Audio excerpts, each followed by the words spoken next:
Good afternoon and welcome to our webinar entitled Biden Administration Policies and the Reunification of the Korean Peninsula. My name is Kaeleigh Moffitt. I am the Congressional Liaison for the Universal Peace Federation in the United States, and I have the pleasure of being your moderator today. This webinar is sponsored by the Universal Peace Federation and the Washington Times Foundation. Each week on Tuesday at 2 p.m. Eastern New York time, we host a weekly webinar focusing on the relevant topic of the possible and hopefully eventual reunification of the Korean Peninsula. We've had an abundance of esteemed panelists and experts on each of these webinars, and today is no different. Today is also an especially unique webinar because we're joined by our international network of Universal Peace Federation and have representatives from the United States, Russia, and France joining us today. The format of the program is I will invite each of our 4 panelists to make opening remarks and then invite the entire panel to answer questions from our live audience. At any time, please submit your questions through the Q&A button. It's at the bottom of your screen. And as a reminder, we have interpretation available in French and Russian. So please select the interpretation button on the bottom of your Zoom screen. It looks kind of like a world icon, and you can select the language that you would like to listen to.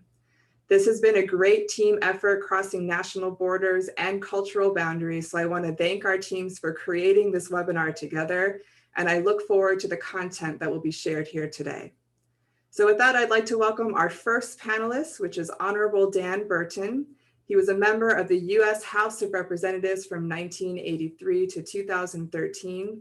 And in his time in the House, Congressman Burton has served as either the chairman or ranking member of the subcommittees on Asia and Pacific, Middle East, Europe and Eurasia, Africa, and Western Hemisphere. He also serves as the global co-chairman of the International Association of Parliamentarians for Peace, which is one of the 6 associations of UPF. Congressman Burton, we're excited to hear from you today. Well, thank you very much. It's nice to be with you again. And as usual, you do a great job in moderating and running the program. You know, one of the things that, not one, but many of the things that are going on in the administration have to do indirectly with the reunification of Korea. Because if we don't have certain things done here in America, we won't be able to extend our influence and our policies abroad. The first thing I want to talk about is the United States economy. The economy has been suffering somewhat, and as a result, the administration and the Fed have decided to pour more and more money into the economy to try to keep it afloat and strong. The problem that we have is, as they put more and more money into the economy, our national debt goes up and up and up. Our national debt is now in the multiple trillions. And if we ever raise the interest rates on the debt, the cost is going to be astronomical. So I don't know what we're going to do if the Fed decides to raise the interest rate above the 0 or 0.5% that they face right now. Now, how does that affect our foreign policy? One of the things that we have to do is we have to make sure our foreign policy is backed up by our defense industry, by our defense capabilities. And the U.S. military is extremely important, not only in defending our interests, but in defending the interests of our allies along with them around the world. Under the Trump administration, we were behind as far as keeping our military up to date. So when President Trump took office, he made a major priority that we would build our military back up to where it should be. And he did that. We spent billions and billions and billions of dollars making sure that we were capable of dealing with our interests around the world and the interests of our allies, if necessary. And it was well received. But now, under the new administration, it appears as though they're going to make some cuts in defense. And that troubles me a great deal, because if we're going to help countries like South Korea, if we're going to deal with countries like China, a number of other countries, then we've got to have a strong defense. They've got to know that we could back up our policies with a defense that will get the job done. And if they cut the military budget dramatically. We could see China being stronger in the South China Sea. They're building up their military very rapidly. We could see North Korea being a little more standoffish or belligerent. When President Trump was in office, of course, he met with Kim Jong-un, the president of North Korea, and they seemed to have a workable relationship. It wasn't warm. They weren't old buddies, but it was a workable relationship. Now it seems that Kim Jong-un is taking a different tack with the Biden administration. And so one of the things I've stressed time and again when I've been on this program is we have to have a consistent foreign policy. It's extremely important that administration after administration follow a very strong policy. And that lets our enemies know, our adversaries know that we're prepared to do whatever is necessary. And it lets our friends know that we're there with them if necessary, if we're needed. And so I said before, and I'll say it again, if I were talking to President Biden or his administration, I would say, let's have a strong defense policy and have a very strong foreign policy. One of the things that President Trump did with North Korea, for instance, is he imposed sanctions on them. And Kim Jong-un didn't like that. But at least we had some force to try to promote change that would lead to ultimately a reunification of North and South Korea. China, we put sanctions on them as far as trade was concerned. And our trade imbalance started getting better. We've been very, very far behind in trade with China for a long, long time. And it's caused a terrible problem with the economy here in America. So there's a number of things that have to do with our foreign policy and the defense of the United States, the military. And so I would just say that we need to have a strong economy. Now, let's just talk about that real briefly. I know people are on here because they want to talk about our foreign policy and South Korea, North Korea, China, and Russia, and so forth. And I will talk about that if I have the time. But the one thing I want to do is talk about our economy. We are spending now trillions and trillions of dollars that we do not have. And when you spend trillions and trillions of dollars, it inflates the money supply. It inflates the amount of money that we have in circulation. And it creates a debt that we probably will never be able to repay. And one of the problems with spending that kind of money is it creates inflation. Back during the Jimmy Carter administration, we had inflation that got up in the teens, up in the 14, 15% range. And Mr. Volcker, who was the head of the Fed at the time, the only way to stop the inflation that was running wild and killing Americans' pocketbooks and killing our defense capability at the same time was to raise interest rates. And he raised interest rates up to over 20%, about 21.5%. As a result, it put a tremendous downward impact on the economy of the United States. And one of the things that President Reagan said when he was running was he was going to do something about the debt, the deficit, stop the spending, and lower the taxes so Americans could live with the problems that we were facing. And as a result, he carried, I believe, all but 2 states against an incumbent president, President Carter. Now, I think we're seeing a repeat of what President Carter did back in the 1970s. I know people don't remember that. That's a long time ago, but I remember it. And if we continue to spend way, way, way beyond our capability to control our economy, then we're going to see inflation. I don't think it's possible to not have that. And when we have inflation, then all the supplies that we buy individually and as a government go up.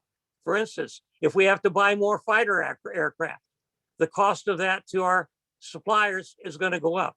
If we have to buy more tanks or more artillery equipment or more weapons of any kind, then the cost of those are going to go up to keep pace with inflation. So inflation has a direct impact, in my opinion, although it seems indirect, a direct impact on our ability to deal with foreign policy issues and also to make sure we have a strong and independent defense industry and operation here in America, so that if we do have a problem where a potential war starts to raise its ugly head, or one of our friends is under a great deal of pressure by their adversaries, who would be our adversaries as well, we have to be able to work with them on the agreements that we've made with them in the past. The Taiwan resolution that we passed back a long, long time ago which said that in the event that they were invaded by China, we would come to their defense and help protect them. Right now, with China growing in the South China Sea, and with our ability to protect our friend Taiwan in the event of an attack, it creates a concern for me. And that's why I say again, if I were talking to the President of the United States, Biden, I would say, have a strong defense, live up to our commitments, and don't let China go beyond where they ought to be. We cannot let them control the South China Sea. We cannot let them and North Korea control what happens in that part of the world, which put pressure on our ally, South Korea. And we have to have a strong policy that will deal with that issue. And right now, I'm very concerned about it. I still think everything's in a state of flux because we're in a new administration. But I am concerned because it looks like they're going to start cutting our defense. And I don't know what they're going to do with our foreign policy friends in the event that some kind of an altercation does occur. One of the other things I'm concerned about in the Middle East is our relationship with Israel. Under the Trump administration, we had a very strong association. As a result, you saw that we started working with our friends in the Persian Gulf area who had been adversaries of Israel for a long, long time. And during the Trump administration, those two started working together. The Persian Gulf countries and Israel, they now have trade agreements. Other countries over there started working with Israel. And that was a sign that we were going to be very, very strong in dealing with that region. And our friends and allies realized that. Now we have Hamas launching rockets into Israel. And there's some people in the administration who are taking the side of Hamas, who are launching those strikes.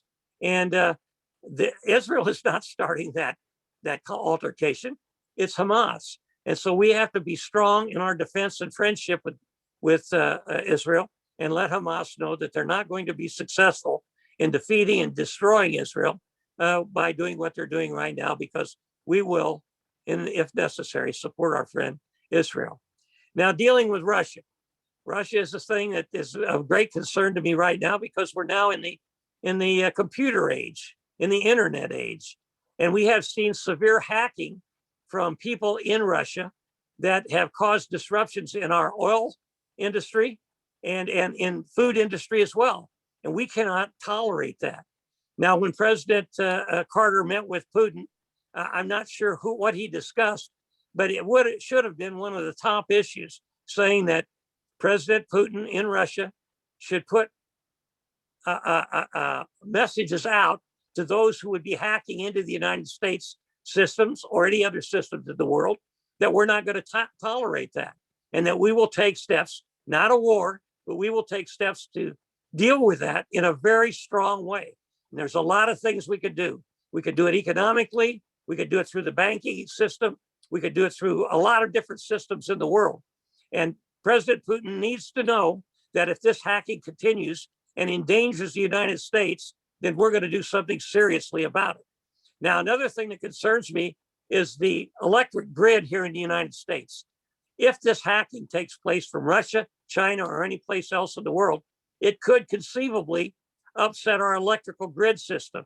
And if that ever happens, it could have tremendous economic impacts on the entire country, the entire United States of America. So we have to nip this in the bud. We have to let those hackers know, who are paid off. I mean, some of them got millions of dollars to lift their hacking and their control. So we can't allow that to happen. President Putin needs to put his foot down. I believe with his intelligence agencies, he can find out who's doing it, if not the government itself, and stop that. And China, they have to be informed as well that we're not going to stand for that hacking by them or North Korea or anybody else. It's extremely important. What we're looking at, if that continues, is an internet war. And that's something that this world cannot control or contain or tolerate. Because if we have that, all systems in this country that we deal with today, cell phones, electricity, food, everything would be at risk. And we cannot let that happen. And our adversaries or our friends and our enemies need to know where we stand on that in a very strong way. And the Biden administration I have not heard them say anything about this. And I've watched what's going on, and it concerns me a great deal. I hope when Biden talked to President Putin that he let him know that this is of great concern to us and that we will do whatever is necessary to retaliate if it continues. Now, also, we have to let China know that. We have to let China know that they're not going to be able to flex their muscles in the South China Sea and cut off the traffic that goes there, the economies, the trade that goes through there on a regular basis. They built those islands in the middle of that area. We have to let them know that we're going to not let them restrict the flow of ships through there or affect the economy. Now, I don't know if I've talked too long, but I've covered a lot of territory. I haven't talked about our immigration problems and how that will affect us as well as our foreign policy, our trade, and our defense. But when we get to the question and answer period, I'll be glad to answer questions that you might have to my ability. Thank you.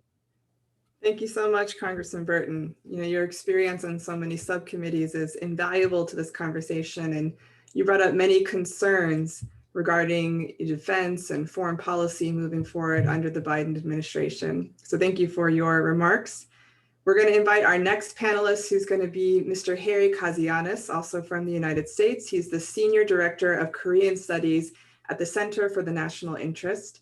He also serves as executive editor of its publishing arm, The National Interest. Mr. Kazianis is a recognized expert on national security issues involving North and South Korea, China, the Asia Pacific, general US foreign policy, and national security challenges. He's also a fellow for the National Security Affairs at the Potomac Foundation and a non-resident senior fellow at the University of Nottingham from the UK. So welcome, Mr. Kazianis. We're excited to hear from you. Well, thank you, and thanks everybody for tuning in today. I hope everybody's doing well and staying safe as hopefully COVID-19 starts to recede. When it comes to issues with the Biden administration and its foreign policy towards North Korea, but also issues of unification, I have to be honest, friends, I don't really have great news. As Congressman Burton pointed out quite astutely, there was the beginnings, if you will, of a relationship that was starting to be formed with the DPRK, or the Democratic People's Republic of Korea, or North Korea, whatever you want to call them. And there was some real progress, I would say, that was made. No, we didn't get the North Koreans to give up all of their nuclear weapons, or one nuclear weapon or a missile, but a start of a new security dynamic, I think, was being formed on the Korean Peninsula. Now, just like any new relationship, just like the United States forming a new relationship with China in the 1970s, or countless other new changes in foreign policy when it comes to the United States, these things take time. They take years. Sometimes they can even take decades. But that start was sort of there. Well, when President Trump lost the re-election, that sort of went on the back foot when it came to the Biden administration, but also because of COVID-19. I think you really have to point to COVID-19 and the United States and North Korea really looking away from each other, because to be frank, friends, that was the most pressing issues for both countries. So I want to talk today about Biden's approach towards North Korea, or lack thereof an approach, and then to shift gears a little bit towards reunification, and just to offer maybe some general comments of what that looks like, what the challenges would be, so on and so forth. So first, when it comes to Biden's overall approach to Pyongyang, well, that approach is really based on where in the order of priorities North Korea fits for the Biden administration. And I have to be honest with you, North Korea does not rank very highly for the Biden administration. Even though in a press conference a few months back, Joe Biden said it was his #1 national security priority. That's not true. It is definitely not. If you look at the priorities of this administration, and I think, quite realistically, I think there's some truth in this, it's obviously COVID-19 and COVID-19 related mitigation efforts, vaccination, finding treatments for COVID-19, figuring out what we're going to do with this new Delta variant that's spreading through Israel and the UK, coming out of India, what our strategy is going to be in the fall if we could have more potential breakouts. So obviously all things related to public health, COVID-19, that is first and foremost for this administration, domestically or for foreign policy. I think after that, as Congressman Burton was talking about a little bit, is the economy, economic recovery. And we can debate that and have multiple webinars on what to do about that. but the Biden administration has pushed through a number of different stimulus packages. We're spending trillions and trillions of dollars to try and bring the economy back up. Again, we can debate that from the progressive, the conservative side, but that is what the Biden administration is doing. So those are the first two things. After that, when we start to get to other matters, I think obviously the domestic political challenges that we face as a country, what happened on January 6th, but also what happened last summer with the different riots that happened throughout the United States. I think the country is wrestling with that. So that's third. After all that, we get to foreign policy. And then, you have to sort of take your pick. It seems like the Biden administration is trying to get a new Iran deal on their nuclear weapons program. It seems like the Biden administration is trying to figure out how to contain the aspirations of China and China's rise. Somewhere after that, you get to North Korea. Now, obviously, all of those things probably suck up 95, 98% of the administration's bandwidth. So what is really left for North Korea? Obviously, it's not very much. And I think that's reflected in the policy. And I think the policy really sums up to two words: calming. And that seems kind of like a stupid phrase, right? What does that mean exactly? Or let's talk, maybe you can phrase it that way. And the Biden administration is basically saying they want to talk to the North Koreans, that they want to establish dialogue. Now, early in the administration, there was a policy review. Wasn't rolled out very neatly, not very easy to understand. It was basically Press Secretary Jen Psaki handing out some different press statements and sort of overviews of what the policy is, but it's a very straightforward policy. They're going to leave all of the Trump administration and Obama administration sanctions in place. They would like to talk to the North Koreans and see, what sort of interim deal could be established. So it's a very, very basic policy. And I think the reason why that is, why there's not a lot of nuance, not a lot of detail, is because I think they understand that they have so many other different things on their plate that North Korea just doesn't really get that high of a ranking. And I think that's, I think that's really unfortunate, being somebody who watches the Korean Peninsula as my life, as my day-to-day job. But, we're in a very different world than we were back in 2017, when there was no COVID-19 and North Korea was firing off, not one, not two, but 3 ICBMs, when they were testing hydrogen bombs. The world cares about North Korea a lot more when they're doing mischievous things that really scare all of us. So North Korea has sort of fallen off the radar, not even, all of our radars. It's not even in the news much anymore, unless we're talking about Kim Jong-un's health, or if he's lost weight, or if he almost died last year, all those things. I want to talk briefly about North Korea for a moment. North Korea also isn't that interested in the United States these days right now.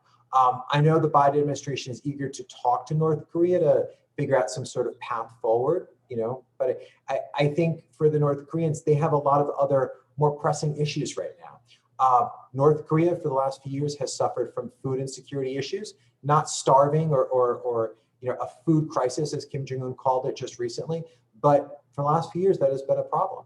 They've been hit by multiple different typhoons over the last few years, causing, untold probably billions of dollars in damage. Tough to get estimates, but that's what I've heard from some friends that are very astute economic watchers of North Korea. They have environmental problems that aren't really widely known. They have problems with overfishing. So that's another source of protein that North Koreans don't have access to.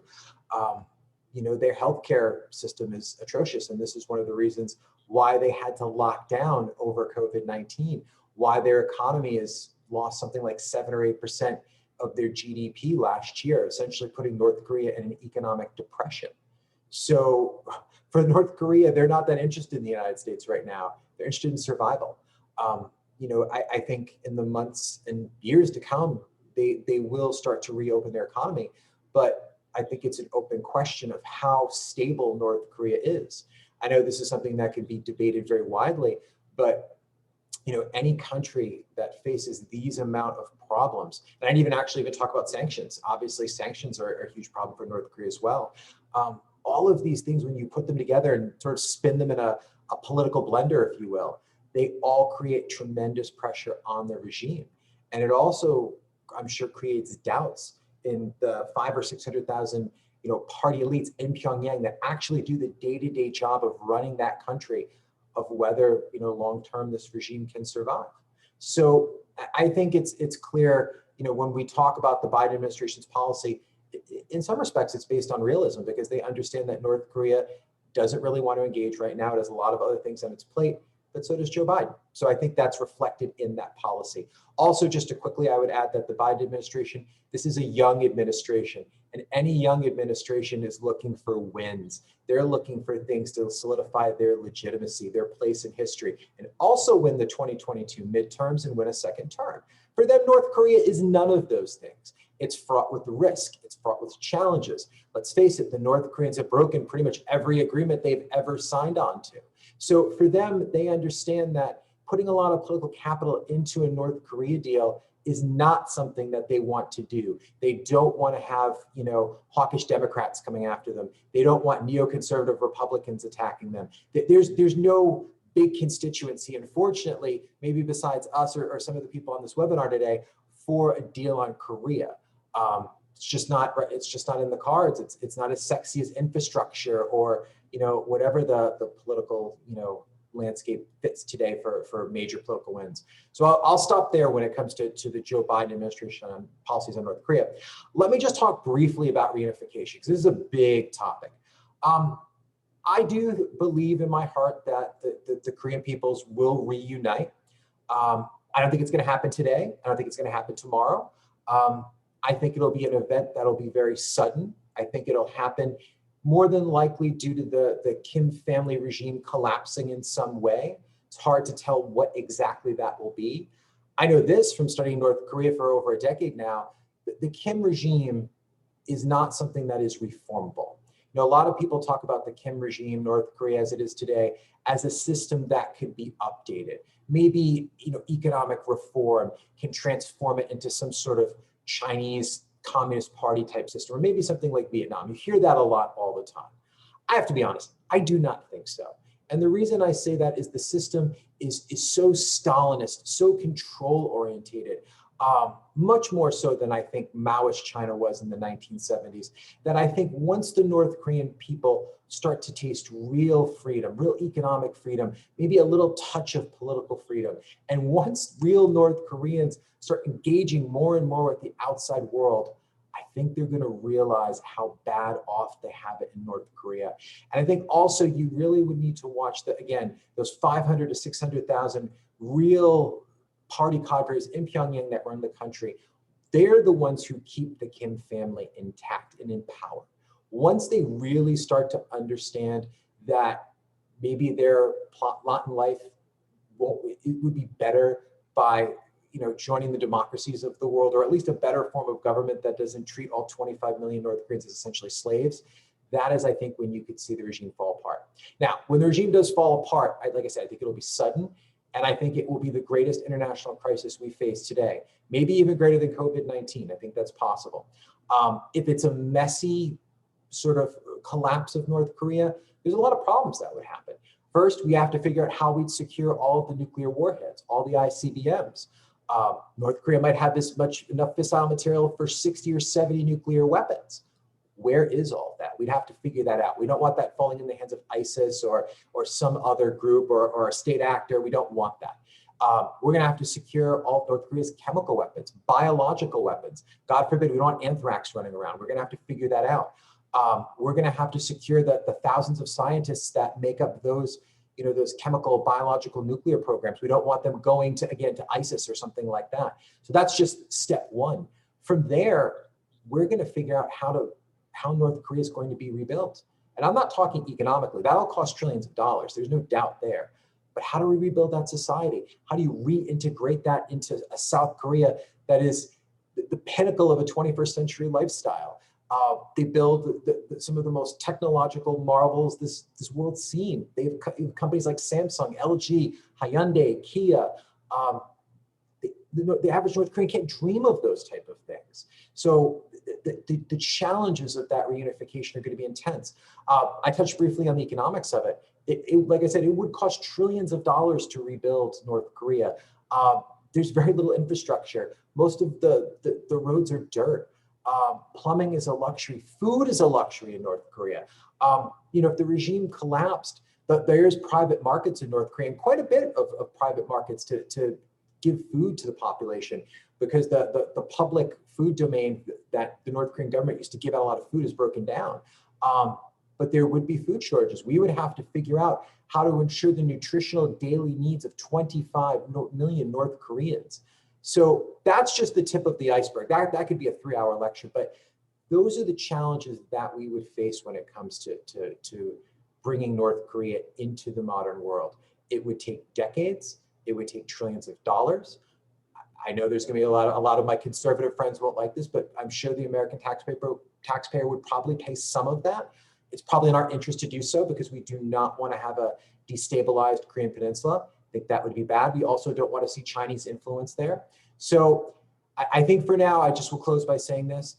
North Korea or Korea in general may not be in the news right now, but I think if 2017 teaches us anything, is within 2 seconds, North Korea can be back in the news. And think of it this way. It was actually 4 years ago, coming up on July 4th, that North Korea tested its very first intercontinental ballistic missile, a missile that can hit the United States. So you never know when you turn on the news where North Korea is going to pop up. Thank you.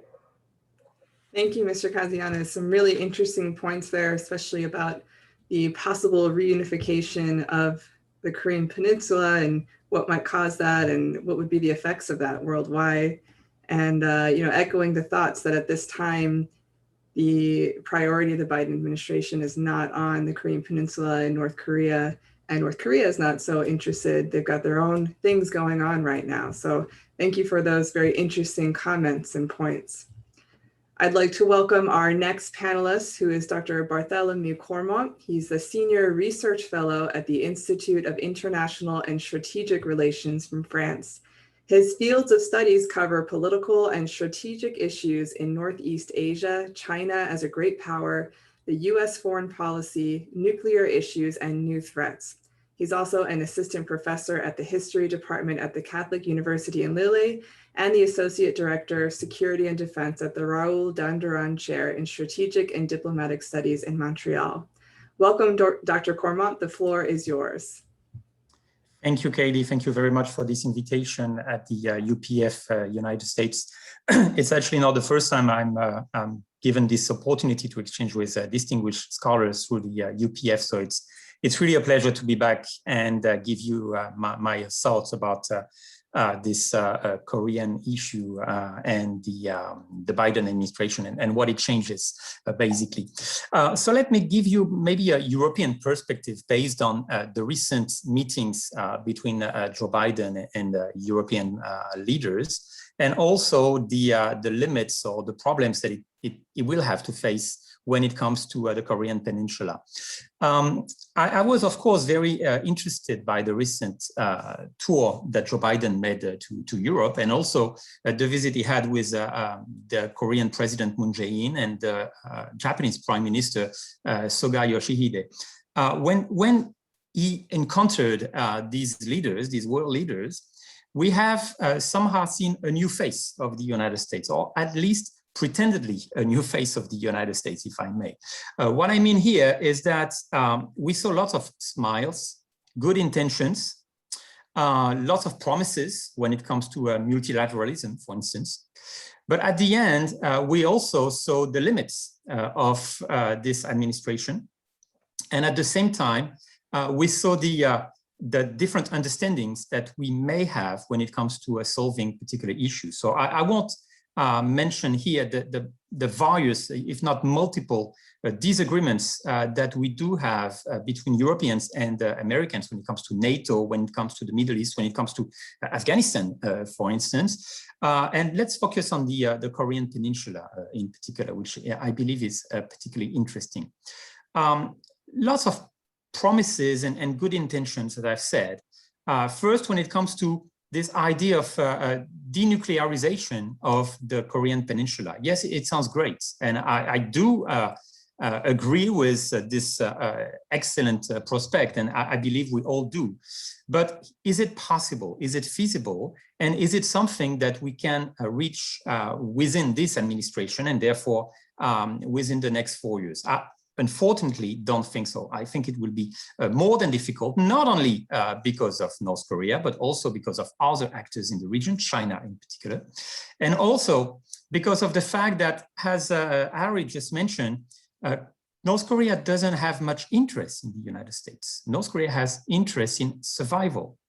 And survival is achieved through this nuclear program, whether we like it or not. I don't think that anyone in this room agrees with the fact that there's any sort of legitimacy for North Korea to have nuclear weapons, but it is a fact. They do have nuclear weapons, and we know why they want to keep this arsenal, precisely to survive in what they believe is a not so secure environment. So when it comes to this idea of denuclearization, well, yes, it sounds great, but how do you achieve it? What do you do? How do you make a deal with North Korea that will be acceptable for Pyongyang and that will be feasible in the near future? Unfortunately, we saw in the past many attempts under the Bush administration, under the Obama administration, and they all failed. They didn't manage to bring a comprehensive dialogue on the table based on denuclearization.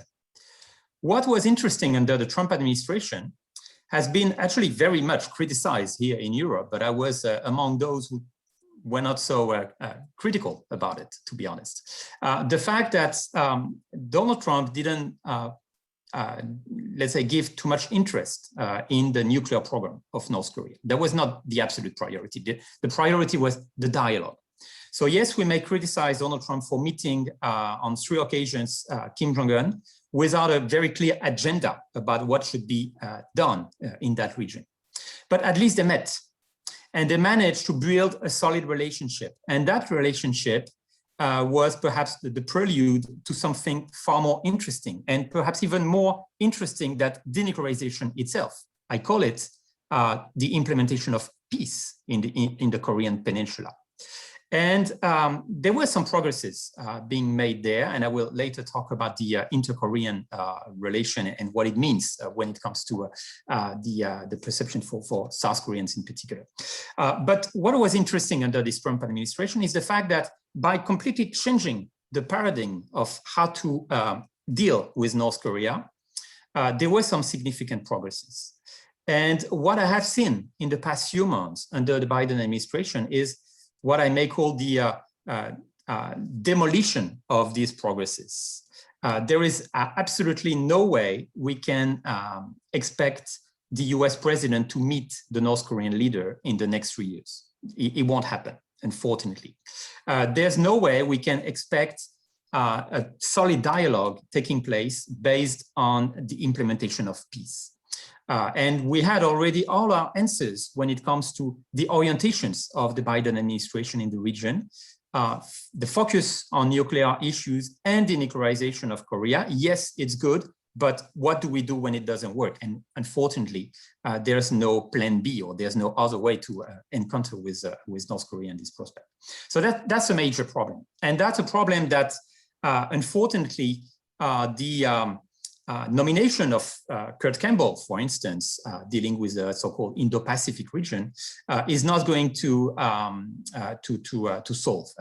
And I don't see Mr. Campbell being the person in charge of changing the nature of Washington-Pyongyang relation and dialogue over the next few years. So unfortunately, it's going to be very hard to deal with North Korea. It is always hard to deal with North Korea, to be honest. It has been hard over the past 3 decades at least. And it has been difficult not only for the United States, but also for China, for Russia, for Japan, and for South Korea, of course. But like I said, at least we saw something different. And there were some promises of the possibility to change the nature of this relationship. Unfortunately, this is all gone. We are back to the Obama years, so to speak, focus on denuclearization and therefore no results to be expected. So that's the first problem I would like to identify. The second problem comes with China. Of course, one might say there's no big difference between the Republicans and the Democrats when it comes to how to deal with China, what we sometimes here in Europe refer to as the Chinese obsession in the United States, not only when it comes to domestic issues, but also foreign policy. Yes, we do have many concerns in other parts of the world, not only here in Europe, but also in Northeast Asia, as regards the development of China, its attitude in particular issues, maritime and territorial disputes in particular, but also the relationship with Taiwan, which is a growing concern in the region. And of course, we have also a common perception when it comes to let's say the double game played by Beijing when it comes to North Korea. Beijing is certainly not pleased to see North Korea proliferating and conducting new nuclear or ballistic trials. But at the same time, it doesn't do much to prevent it. And let's say that North Korea is very useful for China, as it is somehow something that can be used as a leverage against the United States, but also against Japan. So we cannot expect much from the Chinese in the Korean Peninsula, except trying to keep as long as possible the status quo. And I will actually come back to that when it comes to the reunification prospects. But behind this, and behind this common, let's say, approach or common understanding that we have about the role of China, we have to see the problem posed by what I call the extension of the conflict with China. Under the Trump administration, the US-China relation has been based mostly on trade issues, what we have called trade wars. Yes, it was harsh, yet it was conflictual, so to speak, but at least it made sense. It was understandable from an American perspective. It was also understandable from a Chinese perspective. And at the end, both parties managed to enter a dialogue. This dialogue was not completely and fully achieved, but at least there was a dialogue. I was a bit shocked when I saw Antony Blinken, the US Secretary of State, meeting with the Chinese Foreign Affairs Minister Wang Yi and the special envoy Yang Jiechi in Anchorage, Alaska, a couple of months ago, when he basically addressed all the, let's say, how to say, the disappointments or disagreements that the two countries have together. This is not diplomacy. It's not going to work this way. I mean, you cannot tell China now what they have to do, otherwise they will have to face consequences. The answer from a Chinese perspective will be simply, well, we don't care. We will look at some other partners and we will look at some other ways of expanding our hegemon at the Asian level. And this is exactly what's happening. I mean, the level of trust in China when it comes to the Biden administration has nothing to do with the common understanding that we have observed through the Trump administration. So yes, Republicans and Democrats share some sort of Chinese obsession, whether it's relevant or not, I'm not here to judge, but they have a fundamental difference when it comes to how to address the China threat or the Chinese risk. And in this prospect, I believe, and I believe I do share the opinion of the two previous speakers, that we don't have to be very optimistic about the Biden administration foreign policy in that region when it comes to both the relation with North Korea and with China. A few words now about, because I see the time running fast, about the prospects for reunification. Unfortunately, I'm not as optimistic as Harry when it comes to the possibility for reunification. Yes, I do agree that if it does happen, it will be brutal. It will be because of a collapse of the regime in North Korea. But what are the chances for this collapse to happen?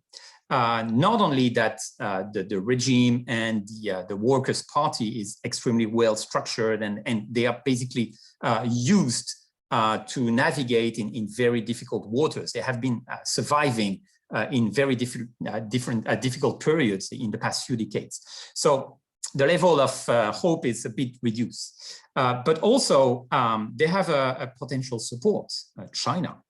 What is the benefit for China to accompany a Korean reunification? Is it something good for China? I would say maybe yes, and maybe not.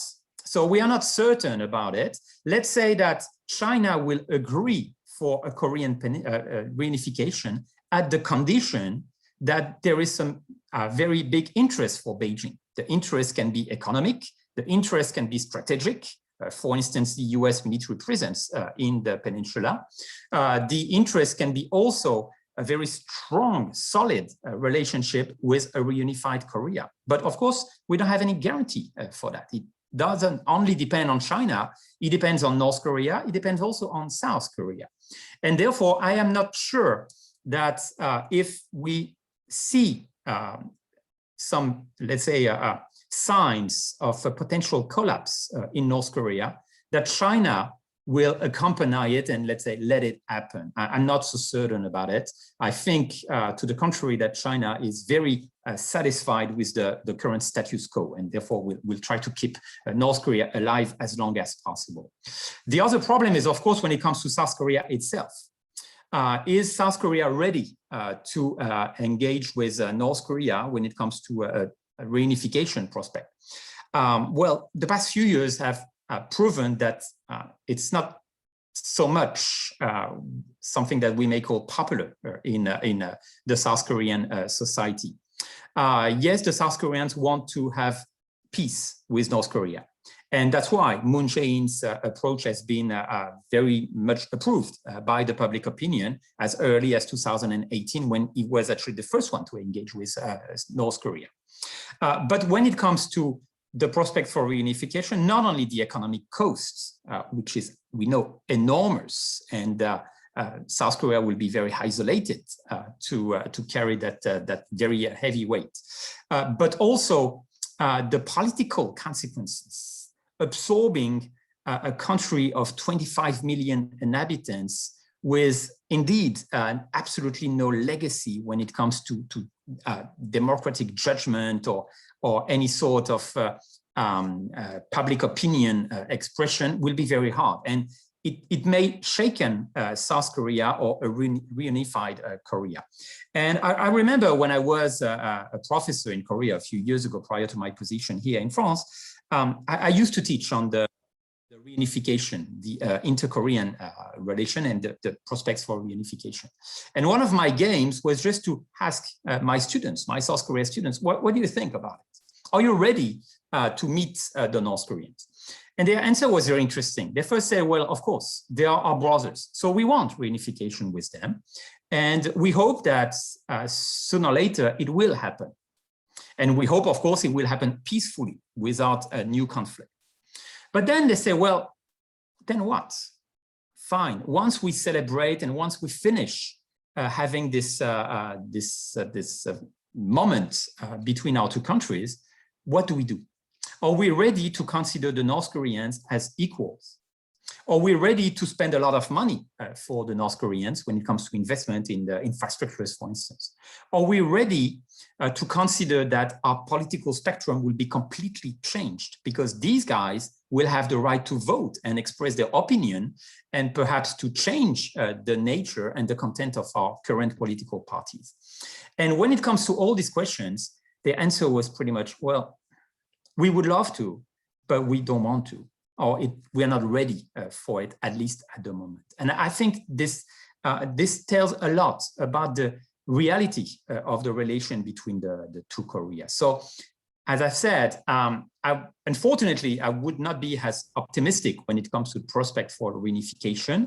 On the other side, I hope that even with the Biden administration, South Korea can continue on this very intense dialogue that has been implemented since 2018. Unfortunately, it's been slowed down by the pandemic, but with the prospect of the next presidential election in South Korea next year, I think it will be a very important question to the debate. Is the future of South Korea based on a stronger, solid, and peaceful dialogue with North Korea, or to the contrary, are we going back to the posture of the Biden administration, and are we having some particular claims or expectations when it comes to the nuclear arsenal in North Korea? I think this will be a very important key of the future of the two countries. I will stop here because I think I overpassed time, and I'm sorry about it. And I will be glad to answer to some questions later. Thanks. Thank you, Dr. Courmont. There's definitely a lot to be said on this topic, as we can see from our panelists. And you brought up some interesting points here about the transition from Trump to Biden administrations and their approaches and their relationship to North Korea and China. And particularly, I was intrigued by you quoting the students, who are saying they're not quite ready. They want to unite, but they're not quite ready to deal with the realities of what that might look like on the Korean Peninsula. So thank you for all of that. Really great points. And now I'd like to welcome our final panelist, which is Dr. Alexander Ronsov. He is currently the head of the Department for Korean and Mongolian Studies at the Institute of Oriental Studies of the Russia Academy of Sciences and the MGIMO University Associate Professor. He also holds a post as Russian Military Science Academy Professor, and he repeatedly takes part at the Track 1.5 and Track 2 conferences dealing with the security situation on the Korean Peninsula and East Asia. He's the first deputy chairman of the Society for Friendship and Cultural Relations between the Russian Federation and the DPRK. He's awarded with the Medal and the Order of the Second Degree Friendship of the DPRK. Dr. Vorontsov, the floor is yours. Thank you for so generous presentation of me. But first of all, I would like to express my deep gratitude to UPF for invitation at this great expert panel and great expert team. I'm really happy to be with you, and I enjoyed enjoyed a lot of presentations. And speaking about the topic of our discussion today, what is the Biden administration North Korean policy in regard to the review? We know well, there is no need to repeat. Yes, there are some new novelties that denuclearization, not North Korea, but all not as a big deal, not or nothing approach, but the pursuing incremental step-by-step approach and understanding that the denuclearization is a very remote goal. It's all very good and correct, but is it enough? Is it enough to restart the dialogue between the United States and North Korea? To be brief, I would like to convey you my conversation with North Korea ambassador in Moscow. I to meet him immediately after the Mr. Biden, Mr. Moon summit, and before Mr. Biden, Mr. Putin summit.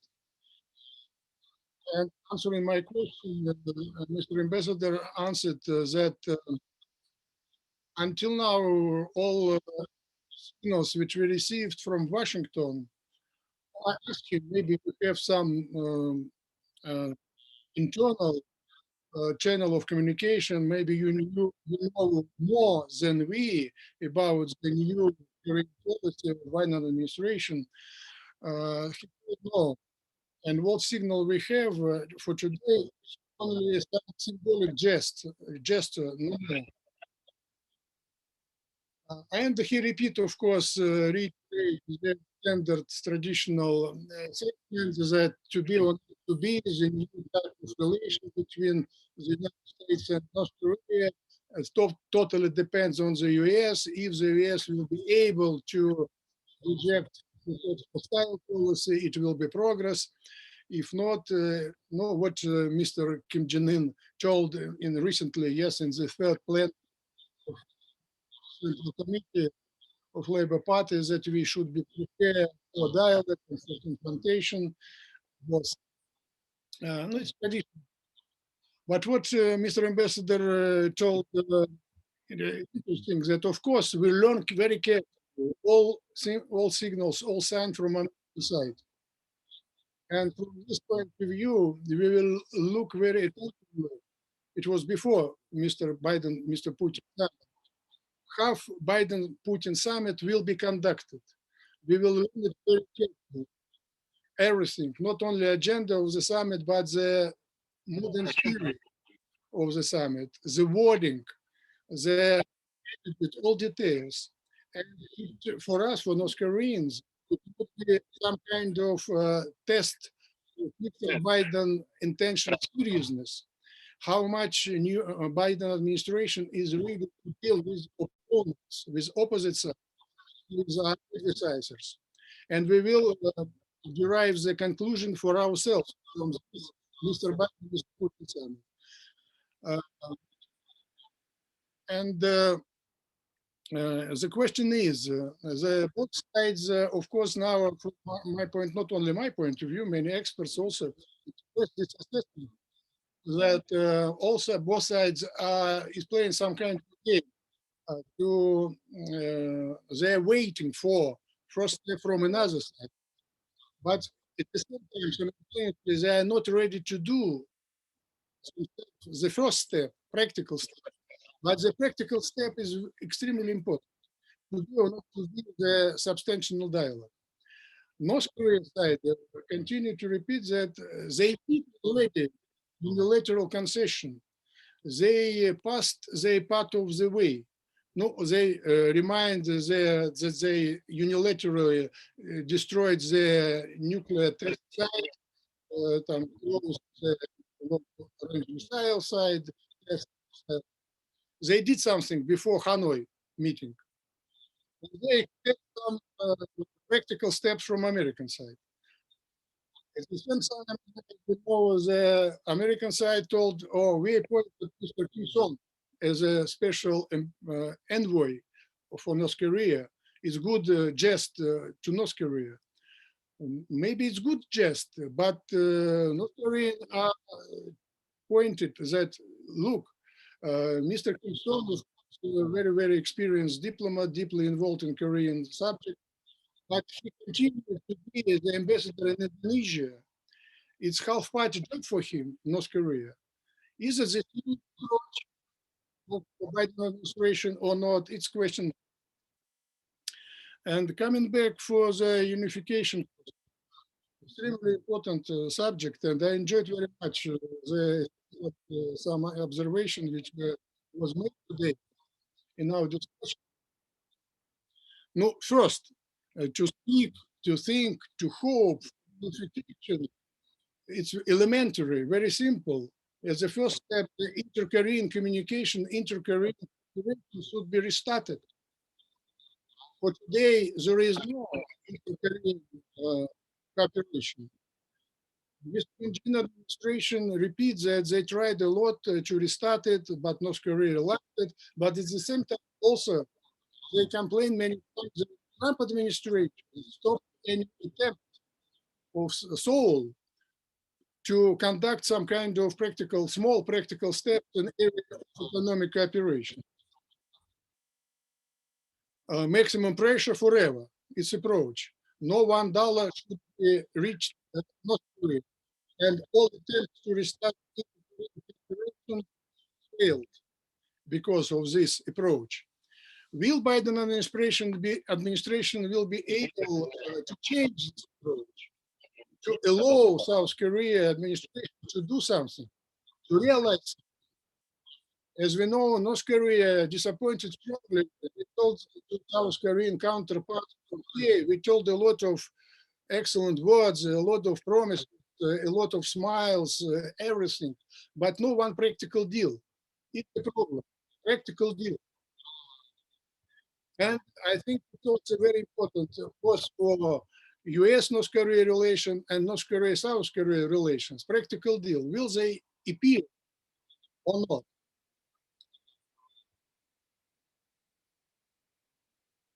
And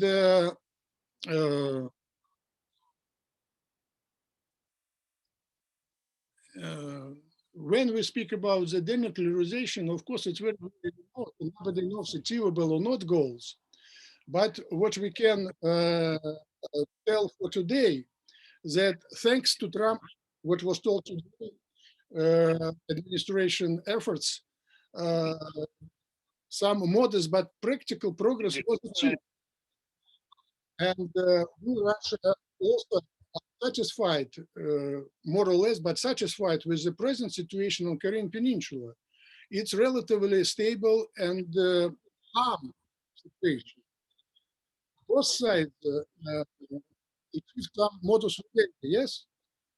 No nuclear long-range missile test on North Korean sides, no large-scale mutual American-South Korean drills in South Korea. And this modus vivendi continue to be for today. And of course, in spite of the fact that we, Russia and the United States, for example, have many contradictions, very strong contradictions, but on Korean Peninsula, we have overlapping interests. And the main interest is non-proliferation. Russia and China is also considerably interesting for military relations, no new on the Korean Peninsula. Achieved or not achieved this goal, it's a big question. But what is achievable? It's to preserve the present relatively calm situation, because it helps to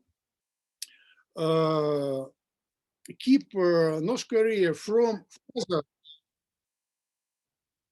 tests of nuclear and long-range missiles technologies. And it's very important, because if they continue to improve these technologies, this process can be really irrevocable. And what we have now is some kind of so-called hold cap on further nuclear and long-range missiles technology development. It was discussed many times in our discussions, but today we have in practice that it exists. And it's important to try to continue this situation, at least. It's maybe modest, but very practical and achievable result. Therefore, the continuation of the mutual restraint from both sides, very important.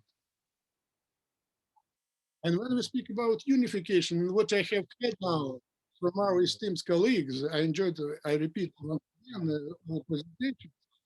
Yes, Kazianis is absolutely right that the some change are available only when country will become too open a little bit, when more and more North Koreans will see how other countries are living.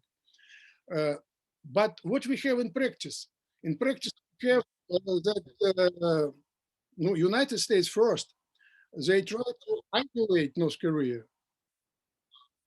to withdraw foreign labor force from other countries back to North Korea. We argued many times the labor force of North Korea in Russia, for example, is a source of new knowledge for North Korea and how people live in other countries. Not only, but they also the source of the primary market economy. Very simple formula. The husband is working in Russia or other countries, and sends his own money to his wife in North Korea. His wife opens some small business enterprises. And it was real sources of the marketization in North Korea, which is now cut. And it's not good. And once again, demilitarization, but it's the beginning of the long way in this direction is possible only in situation when both sides are ready for mutual concession. Concession for North Korea is, of course, is softening of sanction regime. Is Biden administration ready for it? It's also a big question mark. But without it, there is no hope for the tangible and substantial dialogue resumptions. And we speak about unification and what excellent, of course, presentation of Mr. Courmont about this South Korean students' feelings. And when I have hearing it, I remind once again that what I have in my mind, I also involved in Korean studies for maybe 4 decades. And only one practical way, only one practical program. You know very well, yes, here, that there were a lot of different programs of unification from North Korean side, South Korean side, some international. But what I have saw and could test in practical was Kim Dae-jun, Mr. Kim Dae-jun approach, his idea that two Koreas should coexist for a long time and cooperate in economic gradually, very gradually. And from the gradual engagement of North Korea in the joint venture, like it was Keson Industrial District, yes, the pilot project, and it was could be expanded, yes, in the second summit between North and South in 2008, yes, it was signed a lot of agreement about the joint venture in Hwanghae, Namdo, Hwanghae, South Hwanghae province in North Korea, and Seoul metropolitan area. Dozens of large scale joint venture projects were elaborated. So this process of peaceful, very important, peaceful, of course, very gradual engagement of was possible in practice.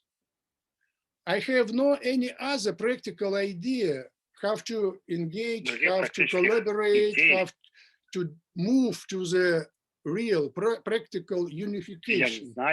So I think we should not, and of course it was not ideal project and program. Of course, there is no ideal program, never in this world. There were some, of course, shortcomings, but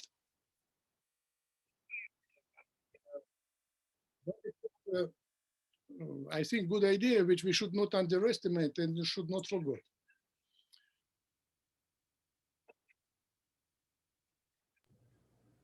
So maybe I will stop here. Thank you very much for your kind attention. Thank you so much, Dr. Vorontsov. I appreciate especially your practical approach and points, really coming back over and over again, you know, what can be done in this situation, and engagement, they're really important points. As you can see from our audience members, there's a lot to be said on this topic. We've almost hit the mark of when we were planning to end, so we're going to go a little bit longer because we've received so many questions from the audience. And we're obviously not going to get through all of them, but I'd like to invite all the panelists on screen, and we'll pin you on screen all together so we can have this discussion together. I'm actually going to start with the first question for Congressman Burton. Are there other options for the Biden administration apart from sanctions for dealing with North Korea? Can we discuss more constructive cooperation or way of working with Kim Jong-un administration rather than just wishing for its collapse? Well, there are other things that can be done. The first thing is trying to work out a meeting like President Trump did, so they could create some kind of a dialogue. When you meet face to face and talk with somebody, usually you can work things out or at least come to some kind of an agreement. The second thing is they, I'm sure, have a lot of money in financial institutions around the world that we have connections with. You could, if necessary, put a freeze on funds that they have in those banks. That would probably be an extreme measure. But the sanctions are probably the best thing, the best approach right now. And in a situation like this, there aren't many things that you can do other than sit down face to face and try to work out an agreement. Right. Right. Thank you. How about back to Dr. Vorontsov? Does Russia stand for or against North Korea getting fully deliverable nuclear warheads? And if it's against, what can Russia do to mitigate North Korea's trend toward further nuclear weapons development?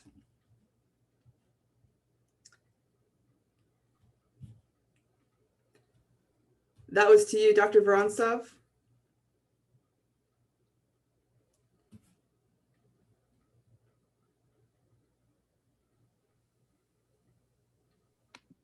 Okay, are you hearing me? Yes.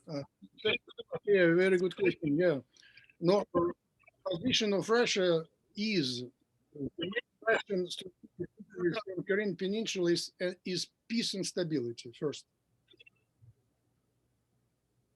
But Russia never supported and never helped to create nuclear weapons. I repeat that Russia very sincerely is interested in to have Korean Peninsula as a free or from nuclear weapons area. And it's a big point of contradictions between Russia and North Korea.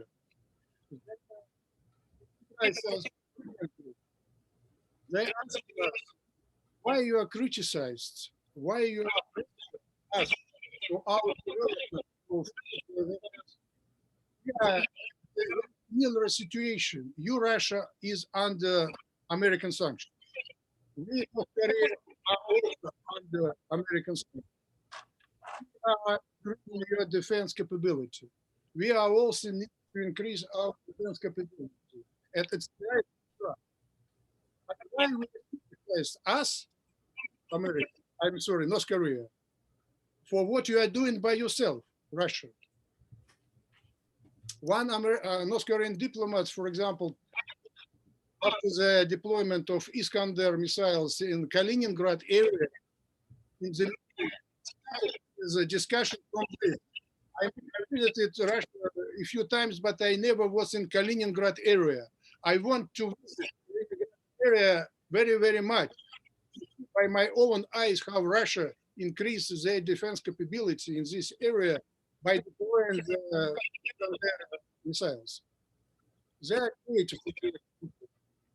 But our position is very adamant.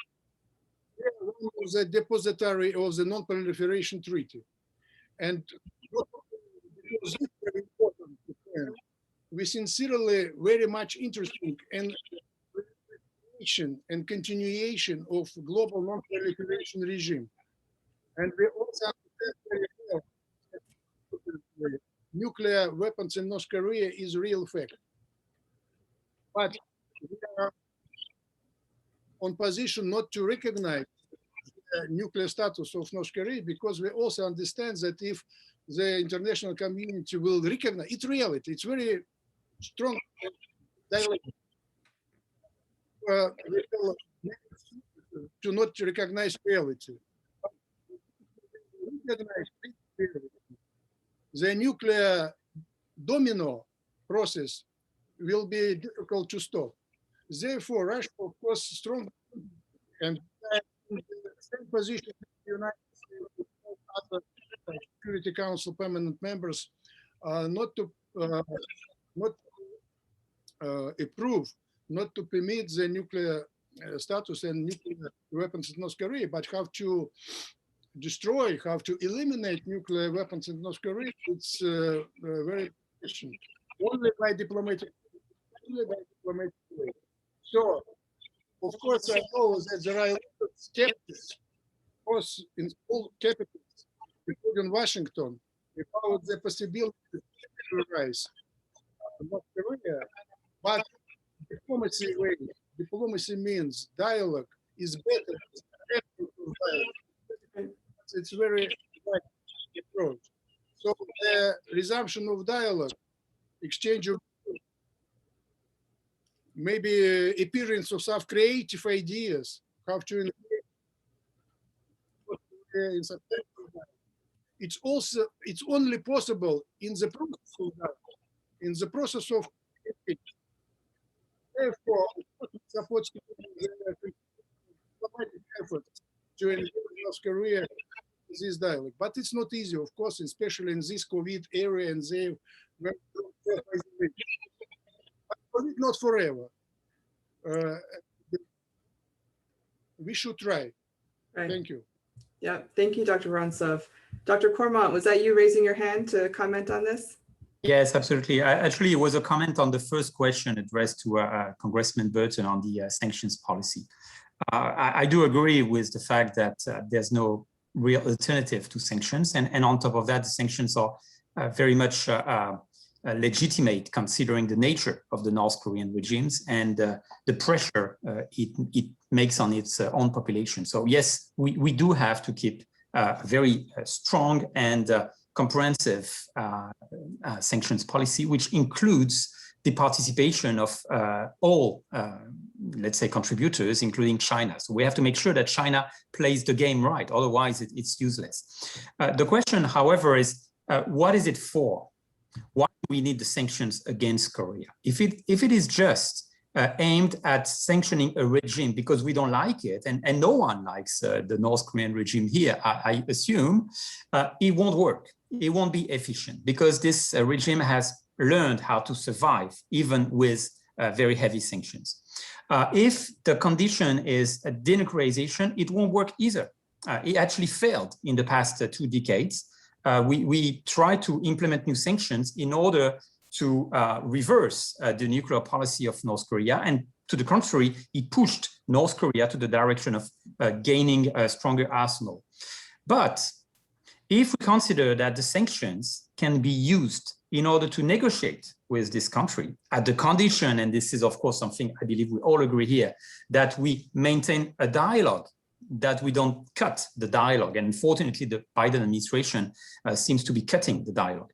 So if we want to keep the dialogue, we can use a sanction as a condition for an opening, a little bit like what we have observed. Unfortunately, it's history now, but in the case of Myanmar in the past few years, the conditionality for the opening of this country was the lifting of the sanctions, and it proved efficient, right? If you, of course, exclude the more recent news. So that's what I wanted to add there. Very interesting points. Thank you. How about Mr. Kazianis? Did you want to comment on either of the 2 questions regarding the Biden administration or Russia, what we can do to work in this area?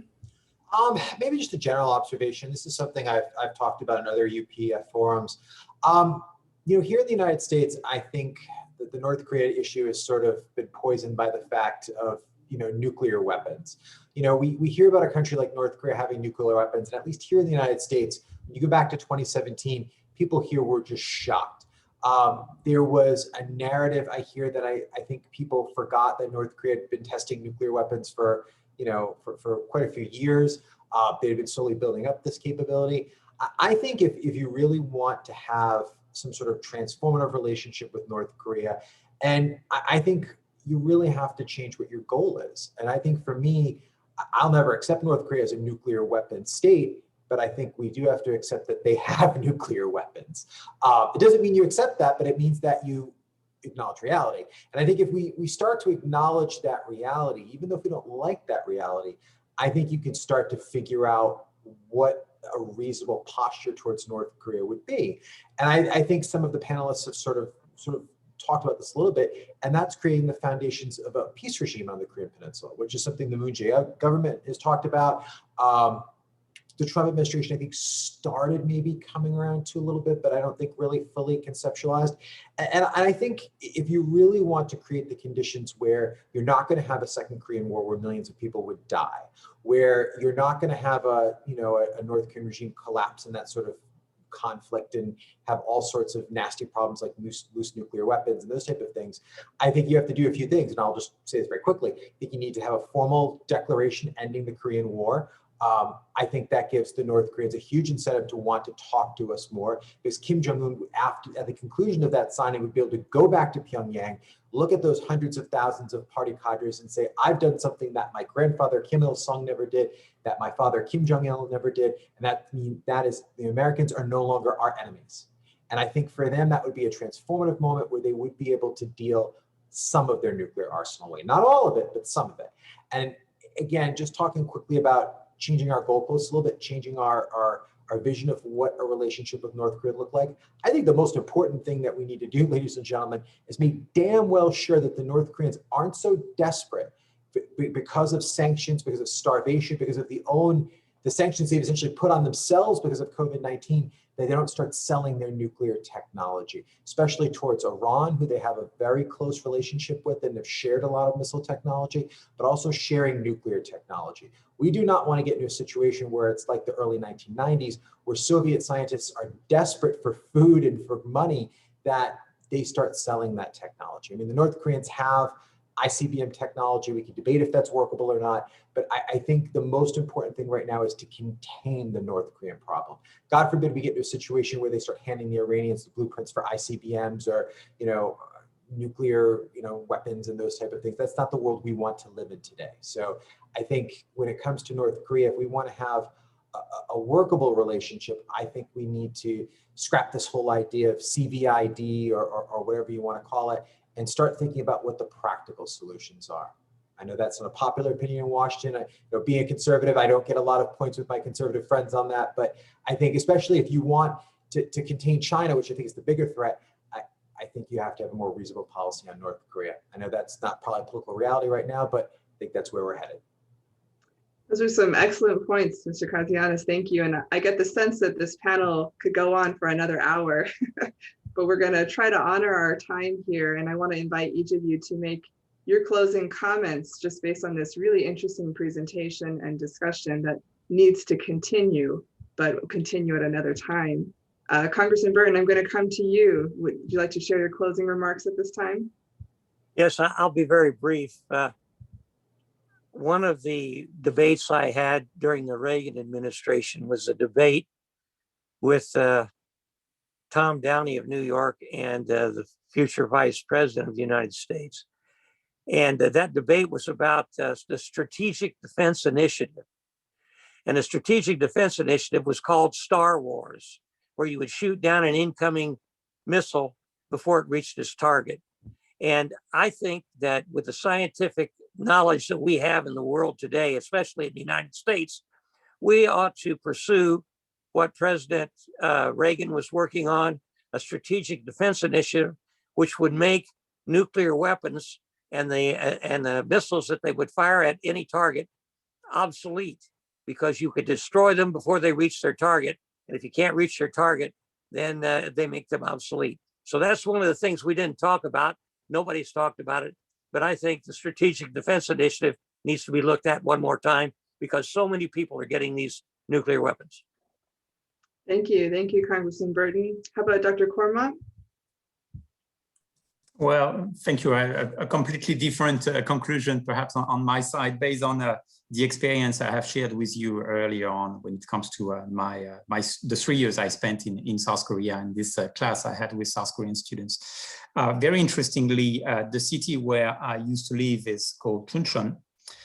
It's east of Seoul, and it's located on the 38th parallel. So it is basically the initial border between the two Koreas prior to the Korean War. So it's a very interesting place to see how you interact with the other side and how you try to understand. And when the dean of my department asked me the first year to give this class on inter-Korean relations, I look at him and say, well, I don't get it. I'm the only foreign professor in the department. There are great Korean professors, very distinguished ones. So why do you ask me to give a class on a topic which is pretty much a domestic issue for you Koreans? And I think his answer was excellent. He said, well, we know what we Koreans think about it. And we know what sort of discourse a Korean professor will use when it comes to this interaction with students. But we are very interested in having a different perspective, in having a different approach, something more neutral, so to speak, something that will, let's say, freshen up a little bit our vision of the whole problem. And just looking at this panel and how we engaged this conversation reminded me of this absolute need of keeping the dialogue. We need to express our opinions. We need to express our disagreements sometimes. And I can see that we did not agree on every single point. We had a general agreement on the fact that we should reach peace on the Korean Peninsula, but we have different approaches. And I think it is excellent to keep this dialogue and keep it alive. So that's what I wanted to say as a conclusion. Thank you. Very interesting. Thank you. How about Dr. Vorontsov? Your final comments for today? Okay. Yes, our main topic is future Korea unification process. and we mentioned many difficulties that two Koreas are becoming too different. There is a lack of communication between them, lack of in South Korea also in some amount. Courmont emphasized very strongly and convincingly. Many people argue that the divergent development of two countries leads to creation of two different nations. There are such kind of consideration and conclusions, but I have some hope and one also practical example. I also was visiting professor in South Korea, University of Foreign Studies. And being the professor, I met by chance on the street the young student from Russia. And we told each other, and he happened to be from the same university in Moscow, which I graduated from, Oriental Studies. And he was sent to South Korea after the first course, very young, in Korean Studies. And I asked him in Korea. And when I hearing him, I was shocked because his impression in South Korea, it was in 2000. And my impression in North Korea, when I was student in North Korea, it was 20 years before, where in 19th century, the same. I was shocked. And I asked,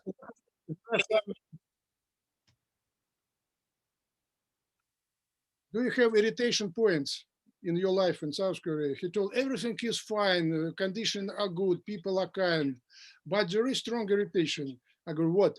Their sense of collectivity.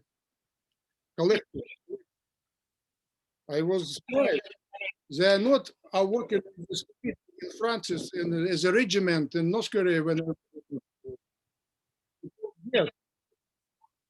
But one example, I asked him, give me an example, please. He told, oh yes, I liked one girl in my course in the university. I asked her, invited her to visit some movie, cinema. He agreed it. I was encouraged a little bit. But she came together with 3 girls and 3 boys. After I asked her why he took them, I invited you personally. She answered sincerely, answered, it's my team. Everything we are doing together. So this, which are based in Confucian psychology, it's joined today, continue to join today North and South mentality. So in spite of the differences between, certainly in the superstructure level, the roots remain to be the same. It gives some hope that unification idea is not there. Yeah, very interesting point. Thank you. That there could be more in common if we look at it from a different vantage point. Thank you, Dr. Vorontsov. And Mr. Kazianis, we will give you the final comments here for today's panel. Oh boy. Well, let me keep it very brief. I think I'm just going to end with 2 things. Stay tuned. North Korea is not going away. Issues of unification are not going away. As COVID-19 recedes, hopefully we won't have any problems with this Delta variant that's taking hold in Israel and the UK. If we really are at the end of this, we will start to get back to more conversations and really starting to think about these big foreign policy problems like North Korea. And really there's 2 things when it comes to North Korea. The DPRK right now is suffering from challenges combined that it hasn't really had to think about since the 1990s. Like I was saying, problems with famine, hit by massive typhoons multiple times, last year, environmental issues, problems with the regime, stability issues, all these things. You never know, just like the Soviet Union, when the Soviet Union collapsed, how long or how stable these regimes are. So I'm not predicting collapse, but I'm predicting problems ahead. I think that's for sure. If North Korea does sort of keep pressing on like it has been for many decades, the North Koreans, as they come out of COVID-19, as they open the country up, as they start to feel a little bit more economically secure, they have a lot of weapons they might want to test in the next couple of months and years to come. And just because they haven't done so recently or in the last few years doesn't mean they aren't going to. It seems like every couple of months we get a scare of, is Kim going to test this? Is Kim going to test that? If things don't, if Kim starts to feel disrespected or not in the headlines or, not getting the attention that him and his regime feels like they deserve, they could start going back to testing some very large weapons. And, as we saw on October 10th in their big military parade, they have one ICBM, the Hwasong 16, which is apparently the biggest liquid-fueled ICBM that's ever been developed. Some say it's the biggest road mobile ICBM ever developed. So, like I said, stay tuned. I think one day we're going to pop on our news and North Korea's going to be back in a very big way. Great, thank you. Gentlemen, it's been an excellent panel and an honor to spend the last hour and a half with you. Thank you for extending the time. Thank you to our audience, and we look forward to seeing you all at another opportunity to continue this discussion. Thank you.